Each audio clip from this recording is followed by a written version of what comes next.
He's getting older. Stupid bitch! Oh, hit the volume button! But not wiser. Pour some sugar on me! This is The Lefty Show. Welcome, everybody, to The Lefty Show. I am your host, Lefty. Glad to be here with all of you today, Tuesday, the 18th of November in the year of our Spaghetti Monster 2014. Welcome one, welcome all to The Lefty Show. Episode number 113. I hope to put on a good show for you today. Hope you're all strapped in tight. Lock it down, strap it down. Just don't strap it on. Thank you to everybody for joining me, and thank you to everybody for watching, liking, favoriting, subscribing on YouTube. YouTube.com/LeftyOX is where you can go to find the show in its YouTube formation. You can also find gaming content at glorious 1080p resolution and buttery smooth 60 frames per second. YouTube.com/LeftyOX is your number one source for 1080p 60 frames per second content on YouTube. Go over there and subscribe. Thank you to everybody for following me on Twitter at Lefty643 is where you can do that. A big shout out to everybody that's been donating. I'm raising.com/643 Productions. If you want to help out the show monetarily, you just go on over there. I'm raising.com/643 Productions. All donations are appreciated. And thank you to everybody that has been helping the show grow by sharing it with friends, family, and coworkers. Take the show with you wherever you go. You can find the show wherever you get your podcasts for your PC, tablet, or mobile device. Android, iOS, it does not matter. Search The Lefty Show. You'll be sure to find us there. Just head on over wherever you get your podcasts and search The Lefty Show. Be sure to subscribe and download all the episodes at your leisure. All right, I got a vent, as I normally do on this show. It's not like it's any different. Not like it's a different day. Like, oh, crap, new programming on the show. Wow. Been doing a lot of Let's Play content. Been shifting my channel in that direction for some time now. And uploading Far Cry 4 is something you can find on my YouTube channel, youtube.com/LeftyOX, brand new game from Ubisoft. And doing the 1080p 60 frames per second thing on Le PC. And recorded it last night. Got the game a little bit early. Was able to unlock it a little bit early by certain means. Traveling, let's say, virtually to not the United States. And I was able to record a few hours and render them out and start uploading them this morning. Had an early morning. Had to go do some things. We'll talk about that later in the show. And by the time I got back, went to the gym, good solid hour and a half workout. Although I was gone for 2 hours technically, like from the time I left to the time I got back, it was like a 2-hour time span. So I'm calling that 2 hours at the gym. Kiss my ass if you don't like it. Got back, the video was uploaded. Then I look at my email, I get a notice from YouTube. Oh, what's this? Copyright claim. My Far Cry 4 episode number 1 of my Let's Play playthrough, 30 minutes long. You can find it on my YouTube channel. Was matched to third-party content via YouTube's Content ID system. Now, the thing is, I've had this happen before. I've had it happen legitimately. Warner Brothers Entertainment claimed one of my Batman videos because I showed a cutscene that they didn't like. I don't know. It was the beginning cutscene. Bruce Wayne is Batman. Oh, my God. Whoa. Didn't know that. But that was a legitimate claim of sorts.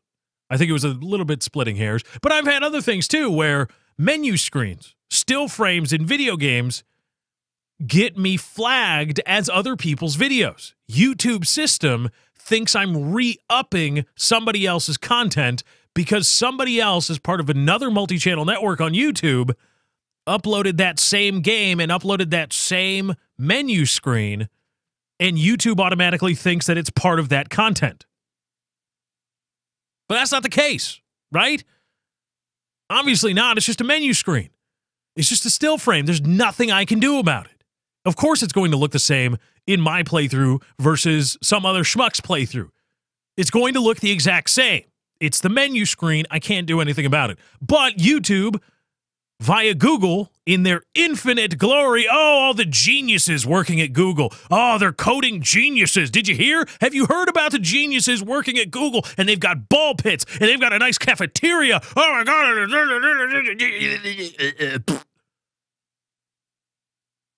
YouTube's Content ID system treats those the same as me re-uploading a song. The same thing. Same thing. Match third-party content. And I got that email pretty much as soon as the video had finished uploading. And I was just, son of a bitch. I didn't want to do it anymore. In that moment, you know, rebuilding an audience and trying to climb out of the gutter once again, realizing of all the way that it's an uphill battle. It always was, always will be.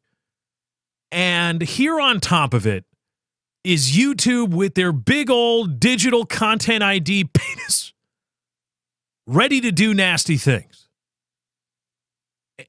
I just don't want it anymore. In that moment, in that exact moment, time seemed to slow down.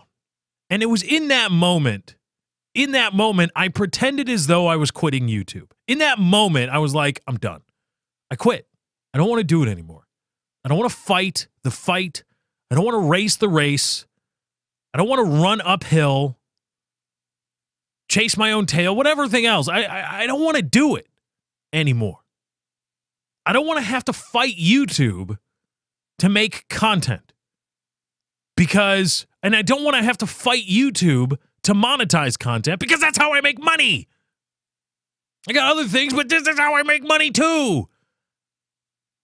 It's just, what the hell? And in that moment, I'm not done. Don't get it twisted. I'm not done yet. But I had a small, self-contained moment where in my mind I had quit. And I was done with dealing with YouTube's arbitrary crap, bowing down to copyright holders, and making, quote, partners dance to some bullshit tunes. I was done dealing with that. I was done dealing with a network that won't manage the channels that have been there since the beginning. Me. One of the few. I'm done with fighting for views.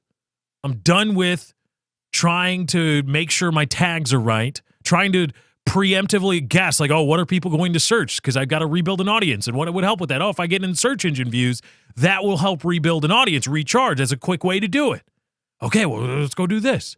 And you got to be quick, and you got to be quick, and you got to be on the newest game right now, right now, right now. Gotta go, gotta go, gotta go. And I was done with it. In that exact moment, I was done with it.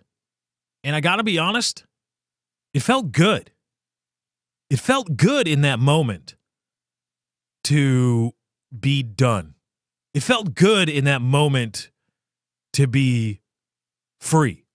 I've been doing this for almost 4 years now. And it's gone from a fun game. It's gone from a fun game where I don't get it wrong, I still enjoy making content. But it's gotten from the creating the content is still fun, but delivering the content, actually delivering it, isn't fun. It's a worry. I have to worry every time I start a new Let's Play. I have to worry every time I open my email that I'm going to, hoping that I don't see 45 copyright claim notices from YouTube. Hoping that YouTube doesn't just summarily dismiss my disputes and my channel doesn't get shut down. I have to hope that every single day. And that's me. That's me. And I'm nothing if not a weirdo. But can you imagine what it's like for a guy that's got 1 million subscribers that does Let's Plays? Can you imagine what that's like? hoping that YouTube doesn't drop the axe. The sword of Damocles hangs over us all. And in that moment today, because I was like, Far Cry 4, I got it early, and that's the thing, I was on top. I got the game, because regardless of whomever gets the game whenever, the YouTube embargo is what levels the playing field. It's the great equalizer. As long as you can, either you stay up late or you find a way to get the game early, if you have content ready to go day one, you have a fighting chance. And I still do. It's just not monetized. But I got access to the game early. I recorded it. I was upbeat. It was fun. I color corrected it just right. It looks great. Rendered it out 1080p, 60 frames per second. Beautiful. It looks beautiful. I rendered it out. I rendered it at a higher than normal bit rate so that you don't have to deal with artifacting like you do on many people that upload 1080p 60. They don't have a high enough bit rate, and so it looks like shit when the screen starts moving. You don't see that with my videos. Or at least you have to go full screen. You have to take it out of the YouTube player and maximize it to your whatever inch monitor in order to see any of that. And I got it. And then there's this. And in that moment, let's pretend I'm done. Let's just pretend I quit. And it felt good. It really did. For that moment, it felt good. And I got to say, I'm going to be sending off, doing a lot more voiceover work here, hopefully in the coming weeks and months. And if that becomes a thing, if that becomes like a thing, which it definitely can be, and it might even be easier than this business. If that becomes a thing, I don't feel any incentive to return. I don't feel any incentive to do anything like I do now and deal with this crap. And it's not you guys. It's not viewers. It's not creating the content. It's delivering the content. YouTube has made it such a bitch to deliver content, to deliver free content that people can enjoy and that we as content producers can make a little bit of money from. Other people make a lot of money. Some people make supplemental income. Some people just make a couple bucks. That's party money. It's beer money for a month. Whatever. YouTube has made it such a bitch to get that done. I will take anything to go away. Anything. If it's voiceover, great. If it's a radio gig, great. I'm out. Done. I don't want to deal with your shit anymore, YouTube. I'm done dealing with it. I'm done feeling as though this arbitrary weight is crushing down on me every second of every day. And I don't want to deal with it anymore. It's become too much. It's too much. It's the squeal point. You'll hear a lot about in an engineering manual for over-the-air broadcasting, you will find an interesting phrase. It's called the customer squeal point.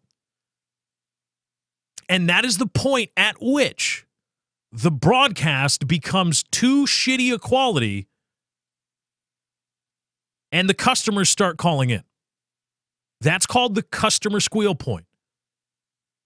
And it's used in context talking about compression, talking about resolutions, because in over-the-air broadcast, you've got a set bandwidth. In America, you've got ATSC 8VSB modulation. You've got about 17 megabits per second, I want to say. That's what you have over the air on your designated frequencies. Now, you can do a few things. You can have a 9 point, let's take WGN. 9.1. That's WGN. Now, you can have just one channel and devote all 15 megabits per second or whatever you have, 17 to that channel, which will be a decent HD feed. Not even many YouTubers render 720p videos in 17 megabits per second. They're more like 8, 9, 10, maybe. Or what you can do, one of the great things about 8 VSB encode or modulation is that you can split up that frequency into a bunch of different channels. As many as 5, 6, 7 different channels. They won't be HD. They'll be 480, 360, but you'll have a bunch of different channels. And in that, in the manual for broadcast engineers is the customer squeal point. It is the point at which you have compressed and divvied up that frequency, the data rate of that frequency too much. And the people are calling in to complain. That's the squeal point. YouTube has reached mine. I don't want it. I don't want this anymore. It's absolutely crap what they've done to what was an awesome content delivery system. It was awesome. It was great. It was fantastic. So much as 2 years ago. But everything since then, the content ID sweeps, the algorithms, the Google Plus, the this, the that, the other thing. It's just just a big septic goo. Ugh. I love playing the games. Love making the content. Love making jokes. But having to worry about, oh, well, you know, how much of that song played? Far Cry 4 inserts a copyrighted song in their title sequence. It sneaks up on you. You don't know. You're like, I hear that guitar. What is that? What is that guitar riff? And then bam, should I stay or should I go now? Or no, it's the crescendo. It's, should I stay or should I go? And you go, oh, son of a bitch. Damn it. Now I got to worry about the YouTube Gestapo. I got to worry about that coming down on me for that. Son of a damn it. It's just, ugh. It's a bother that I don't need. And trust me, I got plenty of bothers in my life. As I take a sip of coffee here, I broke Katie's driver's side window yesterday, my girlfriend. I don't want to talk about it. It was an accident. I was trying to do good. Okay? And remember this, kiddies. Remember this. Whenever you hear the phrase, no good deed goes unpunished, it's usually uttered by somebody who's like actually not doing good. And they're just like, oh, no good deed goes unpunished, I see. It's usually a penis who says it. But no, really, no good deed goes unpunished. Katie calls me from work, and she says, listen, I was going out to lunch, and my driver's side window, I went to a drive-thru, and my driver's side window was down, and now it won't go back up. I go, okay. Then she says, well, I looked at the weather report, and it's supposed to start snowing. Oh, damn it. I go, okay, I'll be right over. So I drop everything, hop in my car, and I bring a towel and some pliers. It's actually a T-shirt. Because I think, well, worst case scenario, I'm going to try to have to fish this son of a bitch out of there. Because you can't have, in Chicago, it was 15 degrees out, snowing. You can't have a window to your car open like that. You just can't. It'll kill it. It'll kill the interior. It might get in the electronics. You don't even know. All right.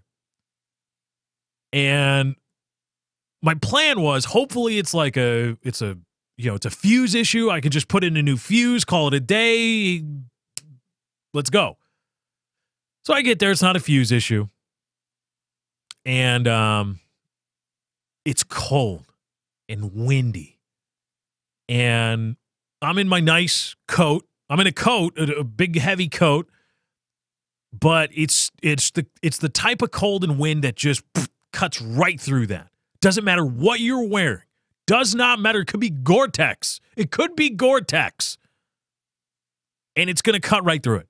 And you're just going to, oh, it's cold. And so I'm out there trying to fiddle with this damn window. Ah, son of a bitch. Damn it. Get up. Why is it going up?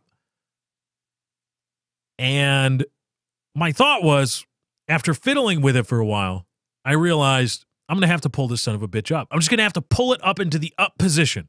That's the only thing I can do. Otherwise, the window's open. What do you want me to do? I can't. So I got my pliers, got the T-shirt, And I was hoping that the window would have been half up. You know, when sometimes if your window fails or starts to slow down, it's rolling down, and then about midway, it'll stop. If that happened, great. I can just pull that up with my hands. That's great. That's easy. But I thought, son of a bitch, if it failed because it was all the way down, this is going to be a problem. Well, it was all the way down. There was just a teeny little bit sticking out of the window. Oh, man. I said, all right, well, you brought tools for this, but you got to be quick because you can't be applying that kind of pressure to the window for that long. You can't do it. All right. So I put the T-shirt over the little bit of glass, tempered glass that's showing, put the pliers over that, make sure I got a good grip, and I start pulling. And the window starts moving. I'm like, oh, thank God, thank God. And as I switch from my left hand holding the pliers to my right, because my left hand's my strong hand, as I go to my right, just to hold it, I just want to hold the window in position so I can use my fingers to grab onto it and apply force. As I switch, the window shatters. All in the door. The entire thing shatters. And I just stood there and I looked at it. Son of a bitch. Son of a bitch. You try to do something nice, now you're going to get screwed. And it's not because it's not I'm angry at Katie for needing help. That's not it at all. It's not that I think I did anything wrong. I did the only thing I could in that situation outside of taking the door apart in a parking lot when it's 15 degrees out. I did the only thing that I could, and it didn't work. Okay, here's my problem. We're going to try, or could try to make a claim on her insurance.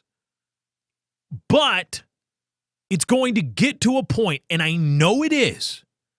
It is going to get to a point where either I have to pay for the repair out of pocket, or in order to make a valid claim on her insurance, I have to lie or get her to lie and commit insurance fraud.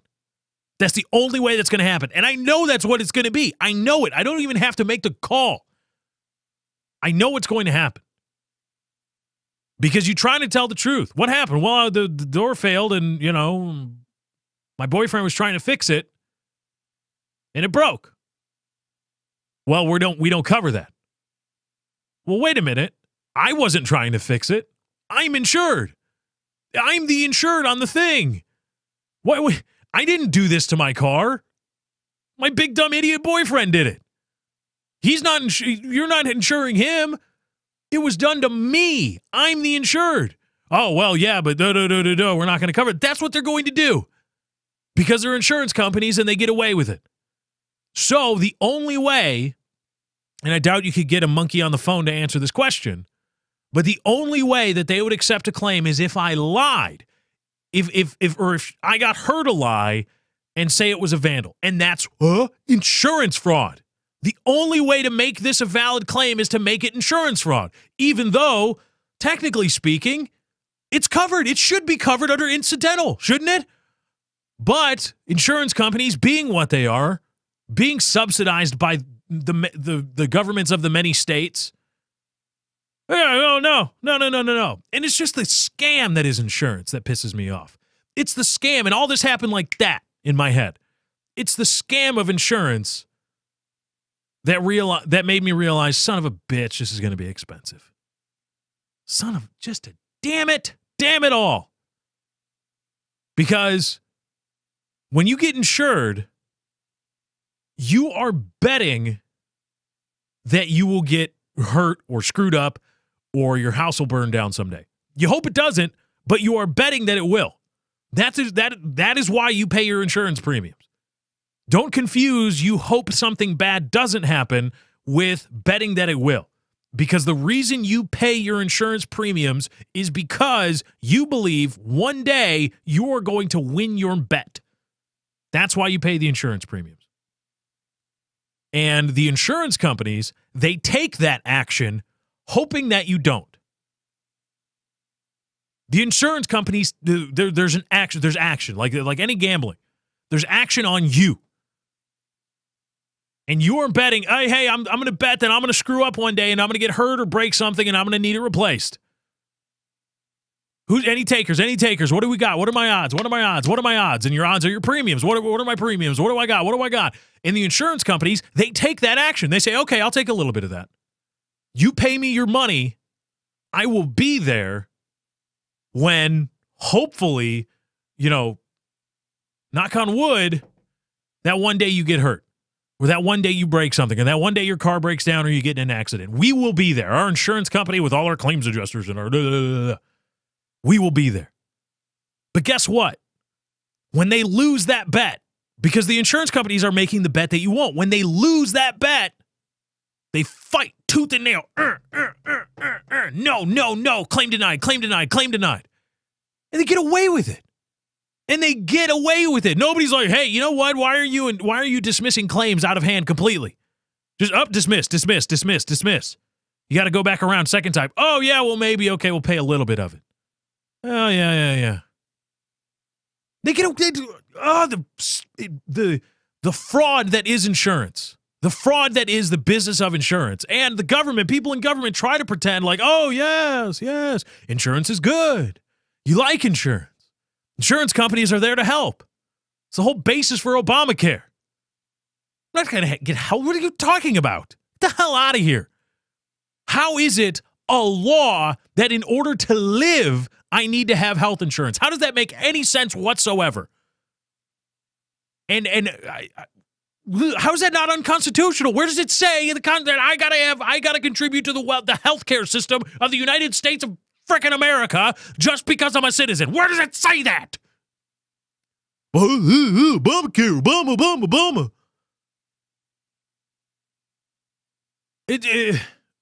It's sickening. It's gross. Here's how gross it is, okay? When I was in the hospital, when I was in college, I was sleepwalking. I fell out of a third-story window. Hit an awning on the way down. It was really messed up. In the hospital for 2 weeks. Obviously, I'm fine, minus the mental deficiencies that you hear before you each and every day this podcast publishes. When I was in the hospital for 2 weeks, I had insurance. My insurance carrier was going to pay for the hospital, the hospital visit itself. Okay, we'll call it the mechanics of the hospital stay. For the room, the medicine, the procedures, the whatever else was going on in the room. What they were not going to pay for, what they tried not to pay for were the doctors. Because they said, oh, well, the hospital you went to, well, that's in-network. Good for you. But the doctors at that hospital aren't in your network. You got to pay that out of your own pocket. You know what the bill was for the doctors? $95,000. $95,000. There was a story recently about a woman who was transported to, quote, the wrong hospital in an emergency, now faces her medical bills all on her lonesome because her insurance carrier denied her claim. Oh, you weren't taken to the right hospital. Now, that may get sorted out because it got sorted out for me because it was an emergency. I was transported to this hospital and treated by these doctors under the guise of an emergency. And whether by, I don't know if it's contractual or state law, insurance companies can't quibble with you over whether in-network, out-of-network when the case is an emergency. Thank God. I guess that's the one good thing. Again, squeal point. Well, we can quibble with you over in-network, out-of-network when you break your leg, so you got to go see the Dr. Nick if it just so happens that that's the only doctor that's in-network in your area. And even then, we still might deny your claims because we're a bunch of penises. But, we'll peel it back because if you're an emergency, if you are dead or dying, if you're like me where you can't breathe on your own, oh, well, I guess we'll do that. But then we'll deny it anyway. It'd make you fight. It'd make you fight and fight and fight and fight. And then maybe you'll get somewhere. Insurance is a fraud. Obamacare, fraud. It's a fraud committed on the American people.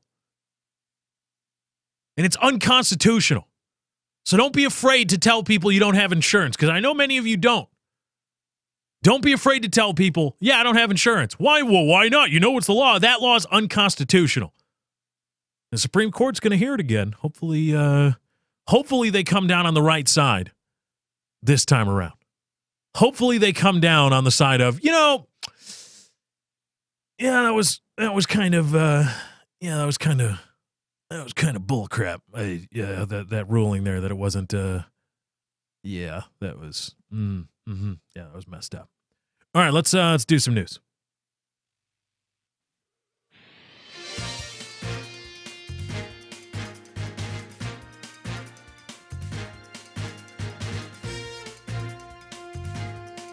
All right, we got a little bit to talk about in the news today. Not a whole lot. Not a whole lot of stuff going on in the news. But we've got, this is from myfox9.com. Oh, no, it's actually myfoxtwincities.com. What the hell? These local news affiliates have the worst URL branding. Dateline St. Paul, Minneapolis. No, Minnesota. Sorry. That's the news with Lefty. St. Paul, Minnesota. Minneapolis and Minnesota are both abbreviated the same way. Kiss my ass. Ebony Stewart, 32, faces 2 felony charges for allegedly punching 2 women for no good reason in St. Paul on the afternoon of November 14th. According to the charges, around 2 p.m. that day, officers received a call from a woman who reported that Stewart punched her in the left eye after she exited TJ's nail salon at 598 University Avenue. The victim stated that she had never seen the defendant before and had no idea why she assaulted her, the complaint says. Officers observed that the victim's left eye had some swelling and bruising. Officers found Stewart still at the scene, according to the complaint. Asked why she punched the woman, she said she doesn't know her, but can't stand it when bitches are in her way. You know what? I feel you, Ebony Stewart. I also don't like it when bitches are in my way. Stewart said the woman was strutting her ass around and her boyfriend in this area. The complaint continues. She added that she doesn't like light-skinned people, and police noted that the victim is a light-skinned black woman. Officers requested that Stewart leave the scene, but didn't arrest her, the complaint says. A short time later, officers received another call about a fight just down University Avenue. According to the complaint, when they arrived, they saw a woman later identified as Stewart pull a woman to the ground in a parking lot and start punching her. Witnesses told officers that there was no apparent reason for the violence. Officers spoke to the victim, who said she didn't know the assailant. She said she was exiting JJ's Fish and Chicken when she was assaulted. She said the back of her neck and head were sore from the punches.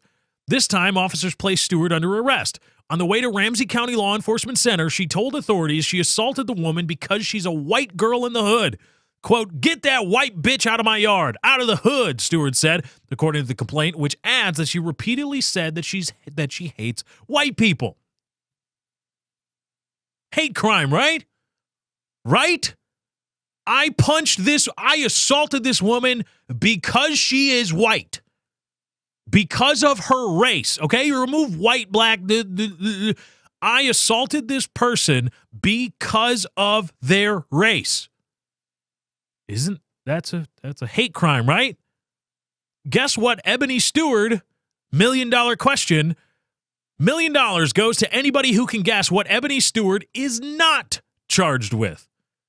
Anybody care to guess what 32-year-old Ebony Stewart, who assaulted 2 people, one a light-skinned black woman and a white woman, and after the second assault, in the police car, said, "Get that white bitch out of my yard, out of the hood," and then repeatedly said that she hates white people? Is that anybody? Anybody with a hate crime? Oh no! Oh no!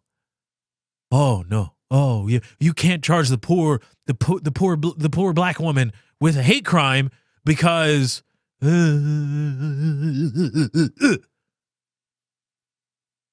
I want is consistency. That's all I want. I want consistency.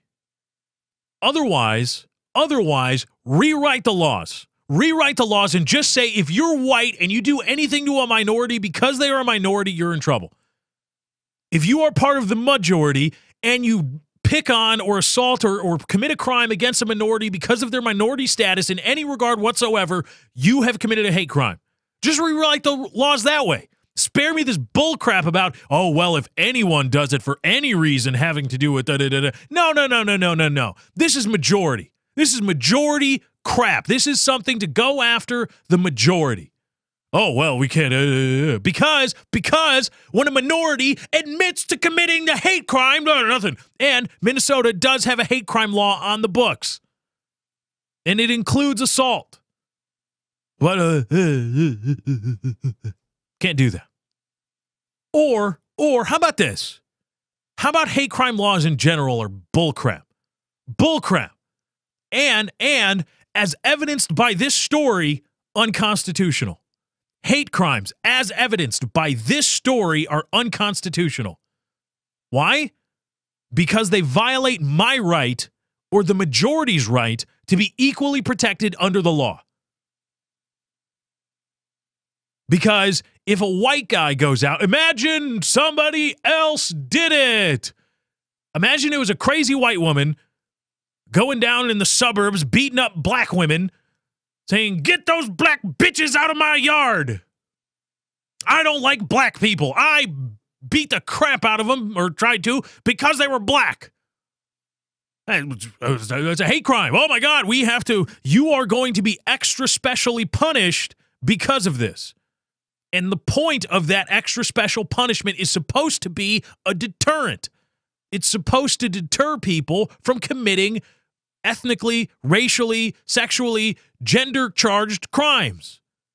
That's supposed to be why. It's supposed to be a deterrent. Well, if you don't charge it always, I'm not going to say both ways, if you don't charge it all ways, white on black, black on, whatever, black on white, if you don't charge it those ways, every way, then it violates my right to be equally protected, because a black person is not as equally deterred from committing a crime, an ethnically or racially charged crime against me, as I am against them. I am more deterred by the practical application of hate crime laws from committing an ethnically, racially charged crime against a black person than they are from doing the same to me. Because they won't get the hate crime charge. I will. My equal protection rights have been violated. Here it is, proof positive. Hate crime laws are unconstitutional. But if you spout that, if you dare, excuse me, hey, excuse me, I'm sorry, I don't mean to pry, I don't mean to be a piss, but it appears that you write this law to apply to everybody, right? Yes, that's what the law is about. But practically speaking, we've seen story after story of minorities committing this upon white people, committing crimes against white people, admitting that they do it because of the race of the victim, and they don't get charged with a hate crime. Well, because the school-to-prison pipeline, it's economically and educationally, that's it. It's not the culture or anything. That's why this we can't charge them with any extra special crime. Well, then I think that violates my right to be equally protected from people who would commit a hate crime against me. I am not equally protected by this law.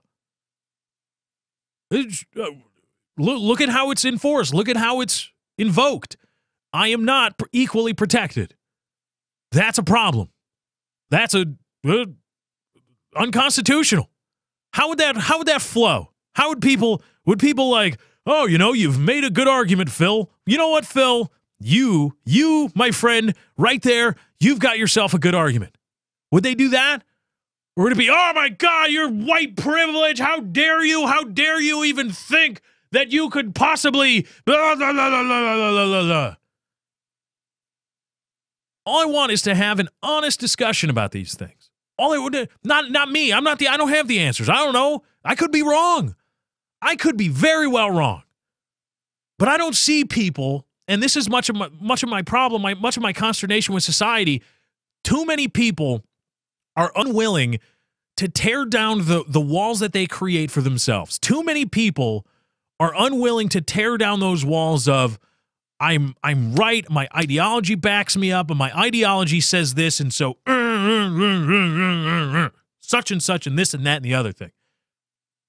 But nobody's willing, or very few people, it seems, are willing to step aside, step over, or have a conversation, a discussion, discourse about subjects like that without those walls surrounding them. And for some people, it's vitriol. For some people, Ferguson, there's a lot of racists on Twitter that can't have an honest discussion about Officer Darren Wilson in Ferguson, Missouri without being racist and showing their ass. People just, a lot of people just go on and showing their ass about showing their racist ass about Ferguson, Missouri. And that's white and black. White and black people both show their racist ass when talking about Ferguson, Missouri. They can't wait to do it. Can't wait. Too many people are, and nobody's willing to have a discussion about, well, you know, I really think that the kid probably this is one of those cases where somebody's turned into a saint after they die, post-mortem. You know, the kid did rob that store, and he did have this kind of history that the family glossed over, and I don't think it out of the realm of possibility that he did turn violent with Officer Darren Wilson and put Darren Wilson in that specific circumstance in reasonable fear of his life. I don't think that an unreasonable claim. That should be the case of people that are like pro Darren Wilson. But no, you get asshats like erecting billboards, pants up, don't loot, right? Hands up, don't shoot was the hashtag. Not some racist, or not necessarily racist, but probably racist jackass is going to try to buy a billboard in St. Louis that says pants up, don't loot. Like, come on, man. How about you buy a billboard and say, you know, I don't think it unreasonable that in that moment in time, Officer Darren Wilson was in reasonable fear of his life. And I think there is evidence that is exculpatory of that. Or that is exculpatory of Darren Wilson. How about you say that? Instead of trying to fan the flames of bullcrap. How about people on the other side stop trying to paint Officer Darren Wilson as some racist ass honky? How about you stop that? How about you just say, well, you know what, Darren Wilson, I don't see much here for the use of force. What's your testimony? What's going on? Too many people are, oh, well, I've made up my mind about this, and so it must be this way.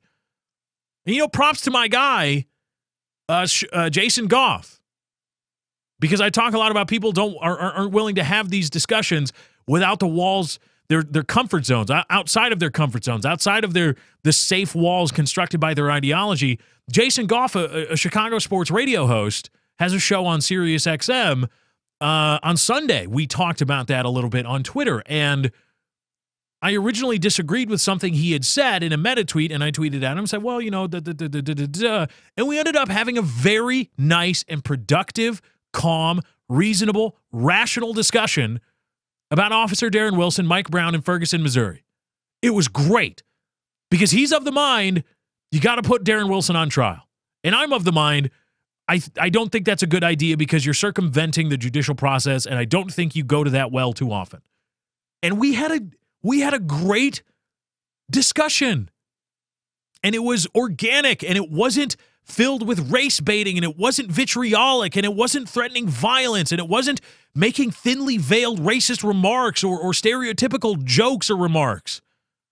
It was a really great discussion. So props to my guy, Jason Goff. Doesn't listen to the show, but had a great discussion with him. One of the few.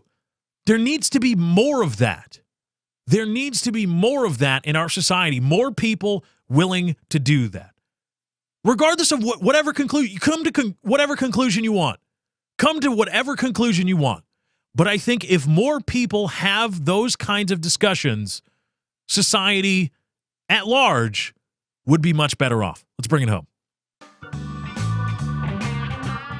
Woo! another great episode of The Lefty Show. I thank you all for joining. I had a great time putting on the show for you. I hope you had a great time listening. Thank you to everybody for watching, liking, favoriting, subscribing on YouTube. YouTube.com/LeftyOX is where you can find the show in its YouTube formation. You can also find gaming and vlogging content there. The gaming content is in glorious 1080p resolution at buttery smooth 60 frames per second. YouTube.com/LeftyOX, your number one source for 1080p 60 frames per second content and more on YouTube. Keep it locked in. Be sure to subscribe there. Hit the like button on all the content you see. Thank you to everybody that's been donating to the show. I'mRaising.com/643 Productions is where you can help out if you want to help out the show monetarily. And thank you to everybody that's been helping the show grow by sharing it with friends, family, and coworkers. You can find the show wherever you get your podcast for your PC, tablet, or mobile device. Just search The Lefty Show, Android, iOS, it doesn't matter. Go to where you get your podcast, search The Lefty Show. Be sure to subscribe, download all the episodes at your leisure. Anyway, guys, that's my time. I got to get out of here. Thank you for joining. I hope you enjoyed. I'll catch you next time. I'm out. Bye.